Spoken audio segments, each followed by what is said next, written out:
मेरे प्यारे बच्चों, मेरे प्यारे दोस्तों, मेरे प्यारे विद्यार्थियों, आप लोगों का फिर से मेरे YouTube channel world education family में तहे दिल से स्वागत है। हर दिन की बात ही मैं आज फिर एक धमाका टॉपिक लेके आया हूँ और आज का टॉपिक है क्लास 12 में 100 मार्क्स के जो इंग्लिश हैं उसमें पोएट्री सेक्शन में 6 नंबर पोएम है दी सोल्जर। दी सोल्जर हमारे क्लास 12 के 6 नंबर पोएम है और रूपर्ट ब्रूक द्वारा लिखा गया है। तो आज का हमारा टॉपिक है the soldier. This is a 6 number poem in our syllabus and has been written by Rupert Brooke. और ये पोएम लिखा गया है रूपर्ट ब्रूक के द्वारा। British poet Rupert Brooke British poet है जो ऑब्जेक्टिव में बहुत पूछते हैं। ऑब्जेक्टिव के लिए काफी धांसू और इंपॉर्टेंट क्वेश्चन है। Rupert Brooke is a British poet. ये टाइप में पैट्रियोटिक सोनेट है। पैट्रियोटिक माने होता है देशभक्ति, सोनेट माने होता है 14 पंक्ति वाली कविता। Poem of 40 lines is called sonnet. 14 पंक्ति वाली कविता को इंग्लिश ग्रामर, इंग्लिश लिटरेचर में सोनेट कहे जाते हैं। तो the soldier poem patriotic sonnet है, 14 पंक्ति वाली देशभक्ति कविता है और ये पोएम रूपर्ट ब्रूक के द्वारा लिखे गए हैं। रूपर्ट ब्रूक जो कि एक फेमस क्या कहता है इंग्लैंड का सोल्जर है और ये खुद प्रथम विश्व में भाग लिए थे। ये कविता प्रथम विश्व के समय में लिखा गया था और रूपर्ट ब्रूक खुद उस युद्ध में शामिल हुए थे और वे करीबी से युद्ध का जो भयानक स्थिति है, दर्दनाक स्थिति है, युद्ध कितना भयानक होता है और उसमें कितना विनाशक स्थिति देखने को मिलता है, वो बड़ा करीबी से रूपर्ट ब्रूक साहब देखे थे। और ही लव्स हिज मदरलैंड, वो अपने देश से बहुत प्यार करते हैं और he wants to sacrifice his life happily for his motherland। और वो अपना जीवन को खुशी-खुशी अपने वतन के नाम से शहादत कर देना चाहते हैं या कुर्बान कर देना चाहते हैं या कुर्बानी दे देना चाहते हैं। तो हम लोग अब लाइन बाय लाइन इस पोएम में आते हैं। The soldier, this is a 6 number poem in our syllabus and has been written by Rupert Brooke. Rupert Brooke is a famous British poet. This is a patriotic sonnet poem. Rupert Brooke was born in 1887। Rupert Brooke का जन्म 1887 को हुआ था और died in 1915 और 1915 को वे मर गए थे। was born in well-to-do academic family और इनका जन्म एक सुखी संपन्न शैक्षणिक परिवार में हुआ था। well-to-do माने होता है सुखी संपन्न, academic माने होता है शैक्षणिक। एक सुखी संपन्न शैक्षणिक परिवार में इनका जन्म हुआ था। His father was a house master at rugby school। इनके पिताजी रग्बी स्कूल में हाउस मास्टर थे। Where Rupert Brooke was educated, जहां रूपर्ट ब्रूक को शिक्षा दिया गया था। Before going to King's College Cambridge, Kings college Cambridge जाने से पहले रूपर्ट ब्रूक को रग्बी स्कूल में ही शिक्षा दिया गया था और उसी रग्बी स्कूल में उसके पिताजी, उसके पापा क्या कहता है कि हाउस मास्टर थे। W.B. Yeats, the famous poet of English literature. W.B. Yeats जो इंग्लिश लिटरेचर के बहुत ही महान नेचुरल पोएट हैं, described him, उनके बारे में व्याख्या किए थे as the handsomest young man in England। W.B. Yeats Rupert Brooke के बारे में कहे थे कि इंग्लैंड का वो सबसे सुंदर नौजवान था। He assumed to a symbolic role, उन्होंने प्रतीकात्मक रोल में अदा किए थे। That eventually turned into the mythic of young and beautiful born warrior। कहता है इंग्लैंड का जो पौराणिक कथा है उस पौराणिक कथा में एक वीर पुरुष का रोल उन्होंने अदा किया था। वॉरियर माने होता योद्धा, वीर पुरुष। तो मिथ माने होता है पौराणिक कथा। इंग्लैंड के पौराणिक कथा में वे वीर पुरुष का रोल अदा किए थे। इवेंचुअली माने होता आखिरकार, अंत तक। ही डाइड, वो मर गया था, ऑफ सिप्टिसेमिया। सिप्टिसेमिया माने होता है blood poisoning due to harmful bacteria. Septicaemia का अर्थ होता है blood poisoning due to harmful bacteria. Harmful bacteria के कारण ब्लड का दूषित हो जाना या ब्लड में इन्फेक्शन हो जाना। तो सिप्टिसेमिया का अर्थ होता है blood poisoning due to harmful bacteria. तो सिप्टिसेमिया बीमारी से 23 अप्रैल 1915 में वे मर गए थे of the island of the Lemnos island में ये बेचारे मर गए थे। In action on his way to battle at Gallipoli, और लड़ाई के दरमियान ही गेहोपली जगह में ये सिप्टीसेमिया बीमारी से 23 अप्रैल 1915 में मर गए थे या गुजर गए थे। बुरुक इज रिमेंबर्ड, बुरुक को याद किया जाता है, बुरुक इज रिमेंबर्ड, बुरुक को याद किया जाता है एज ए वार पोएट, एक युद्ध कवि के रूप में, हु इंस्पायर्ड, जो प्रेरित था पेट्रियोटिज्म, देशभक्ति की भावना से, in the early phase of the first world war, प्रथम विश्व युद्ध के शुरुआती चरण में। तो गौर करोगे, बुरुक इज रिमेंबर्ड, बुरुक को याद किया जाता है। This is a sentence of passive force, ये पैसिव मोड में सेंटेंस है। बुरुक इज रिमेंबर्ड, ये सेंटेंस पैसिव मोड में या पैसिव फोर्स में है, बुरुक वर्ड यहाँ ऑब्जेक्ट है।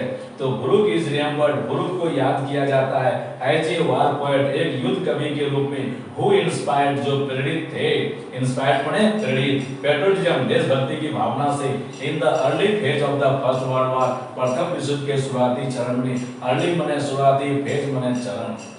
हिज रिपुटेशन, इनका ख्याति, रिपुटेशन माने ख्याति, प्रसिद्धि, चिफली मुख्य रूप से रेस्टेड टिके हुए ऑन 5 वार सोनेट, इनका ख्याति प्रसिद्धि 5 युद्ध से जुड़ा हुआ संबंधित सोनेट कविता से हैं। अभी मैंने जस्ट कहा 14 पंक्ति वाली कविता को सोनेट कहा था। Sonnet means a poem of 40 lines. तो कहता है हिज रिपुटेशन, इसकी ख्याति चिफली मुख्य रूप से रेस्टेड टिका हुआ है on 5 war sonnet, 5 war sonnet पर, ऑफ व्हिच, उसमें दी सोल्जर, उसमें दी सोल्जर इन अनडाउटली बेशक, द बेस्ट सबसे अच्छा है, एंड द मोस्ट एंथोलॉजीज, और उनका सबसे बेहतरीन कविताओं का संग्रह। एंथोलॉजीज माने होता है द कलेक्शन ऑफ पोएम्स, कविताओं का संग्रह। अब हम लोग लाइन बाय लाइन बड़ा प्यार से आते हैं पोएम पर। रूपर्ट ब्रूक साहब कहते हैं इफ आई शुड डाई, यदि मैं मर जाऊं, रूपर्ट ब्रूक साहब कहते हैं इफ आई शुड डाई, यदि मैं मर जाऊं। मैंने अभी कुछ ही कहा, कुछ देर पहले कहा कि रूपर्ट ब्रूक साहब खुद एक इंग्लैंड का सोल्जर हैं और प्रथम विश्व युद्ध में वो उस युद्ध में शामिल हुए हैं, और क्या कहता है अपने देश के तरफ से लड़ने के लिए विदेश में गए, और वो खुशी खुशी अपने देश के नाम पे शहादत यानी कुर्बान होना चाहता है। कहता है he wants to sacrifice his life happily, वो खुशी खुशी अपने क्या कहता है देश के नाम पे अपना जीवन को त्याग या कुर्बान कर देना चाहते हैं। He has no fear of death, उसे मौत का डर नहीं है in the battle, जंग में। कहता है he has no fear of death, उसे मौत का कोई डर नहीं है in the battle, जंग में। battle माने जंग। वो खुशी खुशी he wants to sacrifice his life happily for his motherland England, वो अपने देश वतन के लिए खुशी खुशी क्या कहता है अपने जीवन को कुर्बान कर देना चाहता है। क्यों? Why? Because he loves his motherland, क्योंकि वो अपने वतन इंग्लैंड को प्यार करते हैं। तो इसलिए वो कहते हैं if I should die, यदि मैं लड़ाई लड़ने के दरमियान मर जाऊं। वो कभी लड़ने के लिए अपने देश के तरफ से विदेश में गए हैं। Think only this of me, मेरे अंदर केवल और केवल इतना ही भावना है that there some corner of a foreign field, चाहे लड़ने के दरमियान विदेश के किसी कोने में मेरा मौत हो जाए और मुझे वहीं पे दफना दिया जाए। तो कहता है that is forever England, वो जमीन का अंश या हिस्सा या टुकड़ा जहां मुझे विदेश में दफनाया जाएगा या विदेश की मिट्टी में मुझे जहां दफनाया जाएगा, वो जमीन का अंश या हिस्सा जहां मुझे दफनाया जाएगा विदेश में, वो इंग्लैंड का होगा। क्यों? क्योंकि ये मेरा जिस्म इंग्लैंड की हवा पानी मिट्टी से बना हुआ है। मुझे भले लड़ते लड़ते मैं विदेश में मर जाऊं और वहीं पे मुझे दफना दिया जाए, लेकिन मैं मानता हूं कि मेरा ये जिस्म इंग्लैंड की हवा पानी मिट्टी से बना हुआ है, इसलिए वो जमीन जहां मुझे दफनाया जाएगा वो इंग्लैंड का होगा, वो उस देश का नहीं होगा। देयर शैल बी, वो होगा।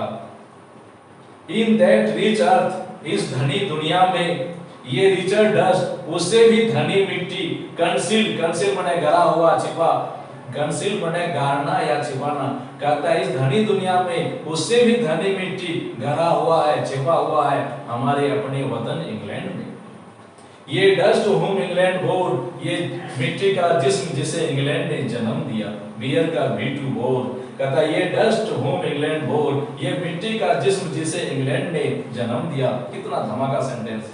सेव्ड, पाला पोसा, सेव पाला पोसा सकल दिया। सेव का यहाँ दो माना होगा, पाला पोसा सकल दिया और सकल दिया, मेड अवेयर और ज्ञान दिया, दुनियादारी सिखाया।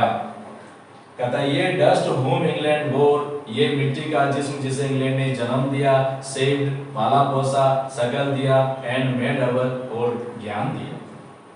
Gave once her flower to love, और प्यार करने के लिए फूल दिया। वाह, Gave once her flower to love, और प्यार करने के लिए फूल दिया। Her ways to roam, और घूमने के लिए क्या कहता है अपना रास्ता दिया। हर कोई अपने क्या कहता है वतन यानी मातृभूमि में, अपनी पैदाइशी जगह में सीना तान कर घूमते हैं। हर कोई अपने वतन में, देश में, मोहल्ला में शेर होता है। इसलिए कहता है Gave once her flower to love, प्यार करने के लिए फूल दिया। हर वेज टू रोम, वे मने रास्ता, रोम मने घूमना फिरना, और क्या कहता है घूमने फिरने के लिए अपने वतन में रास्ते हैं जहाँ पे हम अपना वतन रूपी देश में सीना तान के घूमते हैं, कोई टोकने वाले नहीं होते हैं। ये बॉडी ऑफ इंग्लैंड, कहता है ये जिस्म तो मेरा इंग्लैंड की हवा पानी मिट्टी से बना हुआ है। ब्रीदिंग इंग्लिश एयर, और सांस भी ले रहे हैं तो ब्रिटानिया हवा को या इंग्लैंड की हवा को ले रहे हैं। Turn of the page.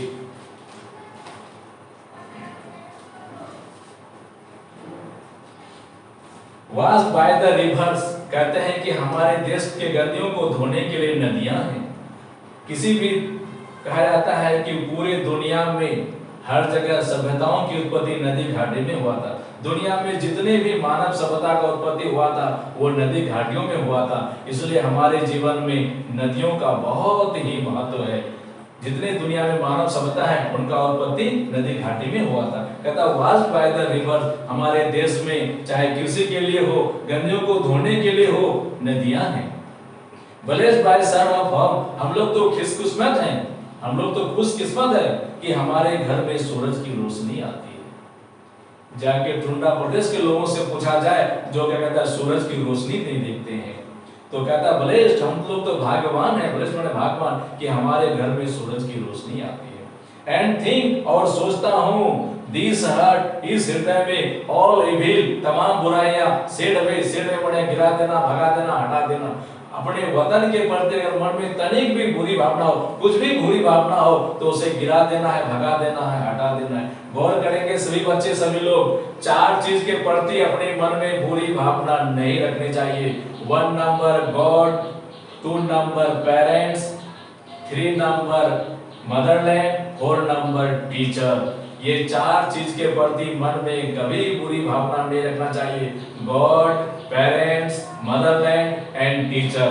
तो कहता है एंड थिंक, और सोचता हूँ, दिस हार्ट, इस हृदय में, ऑल भी, तमाम बुराइयां, सेड अवे, गिरा दूं, झड़ा दूं, अपने वतन के प्रति मन में कोई बुरी भावना नहीं रखूं। और ये चार चीज के प्रति मन में बुरी भावना रखना भी नहीं चाहिए। ये पल्स इटर्नल, पल्स माने होता है वाइब्रेशन ऑफ हार्ट, दिल का धड़कन। दिल में भी अगर हमेशा धड़कन हो तो अपने वतन इंग्लैंड के लिए हो। इटर्नल माने होता है हमेशा के लिए, और हमेशा के लिए क्या कहता है दिल में धड़कन हो तो अपनी मातृभूमि, अपने वतन इंग्लैंड के लिए हो। नो लेस, इसमें कोई कमी नहीं हो।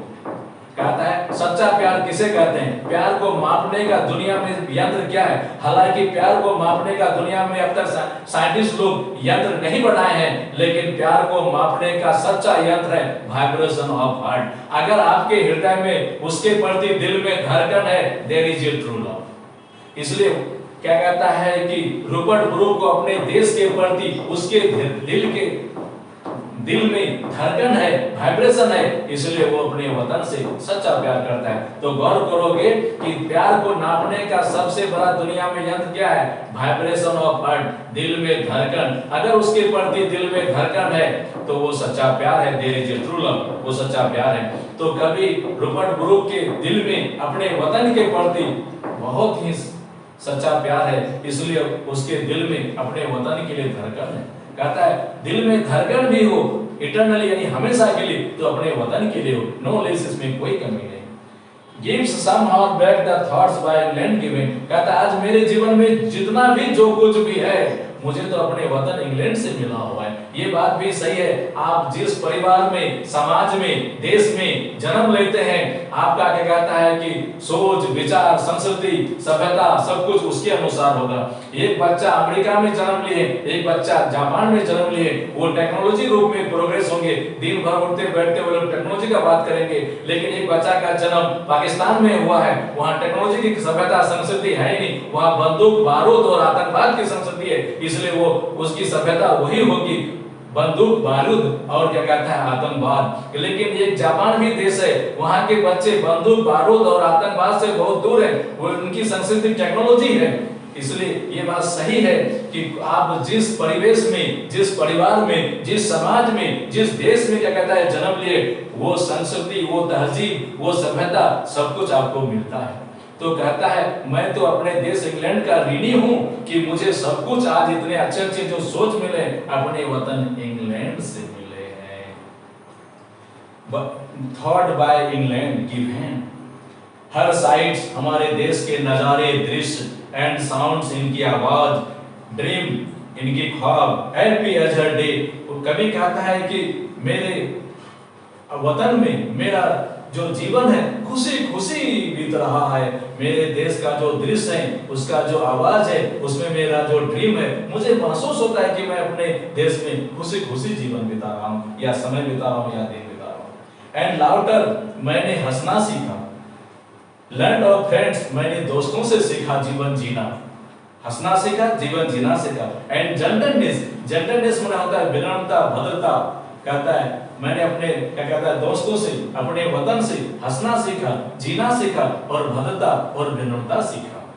कविता के अंतिम पंक्ति में कवि कहते हैं, कवि को एहसास होता है कि मैं तो एक जन्नत रूपी देश में जी रहा हूं। In the last line of the poem, कवि compares his motherland like a heaven।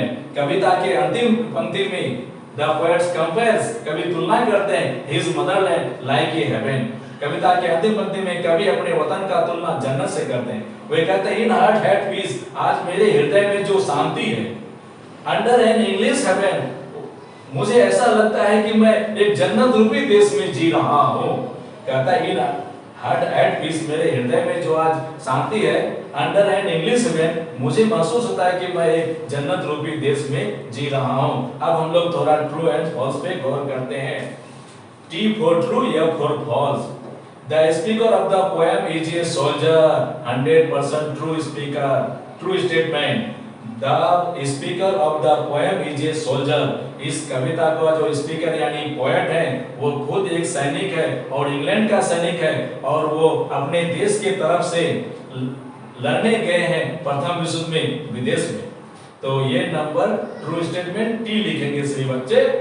He is a French soldier, false, he is an English soldier, या he is a British soldier. B number false लिखेंगे। The soldier is very sad, no no no, सैनिक उदास नहीं है। He is happy, वो खुश है। To sacrifice his life, अपने जीवन को कुर्बान कर देने के लिए, for his motherland, अपने वतन के नाम पर। He has no fear, उसे कोई डर नहीं है, of death, मौत का, in the battle, जंग में। तो इसलिए सी नंबर भी फॉल्स लिखेंगे। कभी उदास नहीं है, कभी खुश है, वो खुशी खुशी अपना वतन के नाम पे अपना जीवन को शहादत यानी सैक्रिफाइस कर देना चाहते हैं। ही प्रेजेज इंग्लैंड, इस कविता में वो इंग्लैंड का तारीफ करते हैं। This is A 100% true statement. तो हम लोग डी नंबर लिखेंगे टी, और सी नंबर लिखेंगे फॉल्स यानी F. He talks about his friends, वो इस कविता में अपने दोस्तों के बारे में भी बातें करते हैं। This is a true statement. It is a love poem, 100% false. आप लोग एफ नंबर फॉल्स लिखेंगे। एफ नंबर फॉल्स है, ये लव पोएम नहीं है। It is a patriotic war poem, ये एक देशभक्ति युद्ध से जुड़ा हुआ कविता है।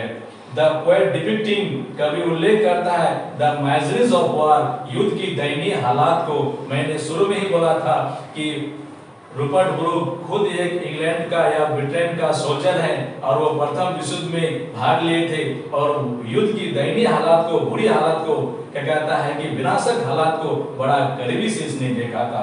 This is a true statement. तो जी नंबर भी आप लोग लिखेंगे true. The poet depicting, depict माने उल्लेख करना, वर्णन करना, कवि उल्लेख करते हैं द मिजरी ऑफ वार, युद्ध की दयनीय हालात का। This is a true statement. The poet express, कवि उल्लेख करता है हिज इंडेप्टनेस, इंडेप्टनेस माने होता है कृतज्ञता, एहसान मन। तो कवि अपनी कृतज्ञता, इंडेप्टनेस माने होता है कृतज्ञता, एहसान को उल्लेख करते हैं, एक्सप्रेस यानी व्याख्या करते हैं, उल्लेख करते हैं टू इंग्लैंड। तो कवि तो कहे कि हम हर चीज के लिए अपने वतन का आभारी हैं, मुझे जो कुछ भी मिला अपने वतन इंग्लैंड से मिला। This is a true statement. This poem is a sonnet, यह कविता सोनेट है, शुरू से मैं बताते आ रहा हूं। This is a I number true statement. This poem is a sonnet, यह एक 14 पंक्ति वाली कविता है, I number true statement. Thank you my friends and students.